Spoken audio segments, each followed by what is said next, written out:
Howdy, y'all. I'm David Neumaier, a seminarian with St. Francis Xavier, and I have a question. Have you ever seen a miracle? When most people think of miracles, they think almost instantly of people levitating while praying, or bilocation, or even crazier, coming back from the dead. When the Church recognizes the miracle of a saint in heaven or other acts of God, it considers whether or not it is reasonably explained by science. That is to say, if it was naturally possible, then it would be considered as such. This makes sense, doesn't it? When we talk about a miracle, we want to be sure it is a powerful act from God Himself. Society has trained our thoughts to always go to miracles of impossibility. An incurable sickness is suddenly gone. A man is floating instead of walking. Somebody is literally in two places at once. And somebody coming back to life after death. Since God is all-powerful, that is to say, capable of any non-paradoxical task, we consider things that go against nature to be a sign of His activity. It follows then that we consider these unnatural, or rather supernatural, to use a better term, occurrences and events as miraculous because there is no other natural or scientific way to explain them. First and foremost, when we say something is a miracle, we believe that it is an act of God. Simply put, that's it, an act from God. So it is important that we recognize when He does the huge things, as in the aforementioned examples, because big signs are harder for the public to ignore. We pay closer attention to them and treat them with a high level of scrutiny so that the big miracles can be used as a testament to God. But why do we do this? The modern day's perception of miracles is largely influenced by the philosopher David Hume. In his writings, specifically in an Inquiry into Human Understanding, he talks about miracles and begins with the premise that many rely on today. A miracle, he says, is a violation of the laws of nature. And he says nothing is esteemed a miracle if it can happen according to nature.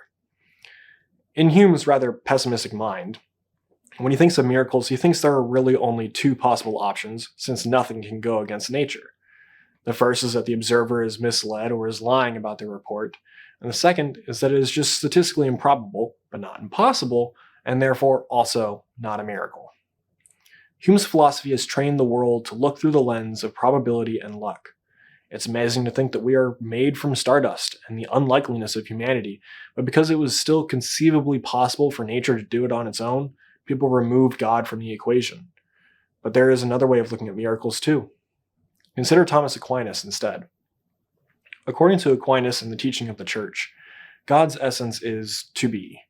Diving into that would take a whole other video, but it means that God is not some big being in some other part of the universe, but that He encompasses existence, and to be without God is oxymoronic, paradoxical, impossible.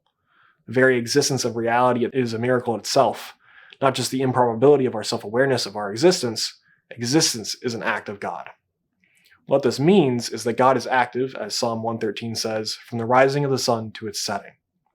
Aquinas never saw God's physical hand moving the stars and the sun, but he understood it as an effect of God. You can too. Consider the daily sunrise. How sure are you that the sun will rise tomorrow? Pretty sure, mostly sure, completely confident? Yet the sunrise is still a miracle. I know it is going to happen. I know why it happens. I know the earth spins around the sun, and the sunrise is simply my part of the earth spinning to face the sun. But God set the conditions, the laws of physics, to make it so that we have a daily sunrise. The sunrise is one of my favorite daily miracles, just below the Eucharist, even if it can be scientifically explained. Indeed, Catholics should not look to science as an obstacle, but as something to be understood and wondered at, as it only reveals the power and workings of God. So even if something like the Big Bang was caused by quarks and stuff colliding in weird quantum mechanics, we can still consider that an act of God. We don't need to see fire raining down from heaven or bread and wine turning physically into cardiac muscle and bright red blood to know that God is active. This is where faith plays a key role, to know that even if we see nothing or feel nothing, we know that God is there. There are miracles happening all around us every day. God is active. Each breath is a miracle. Each day is a miracle. Each sunrise is a miracle. Even if these things happen according to the laws of nature, God is working in it. Gravity is a miracle. It's a law of nature, sure, but why?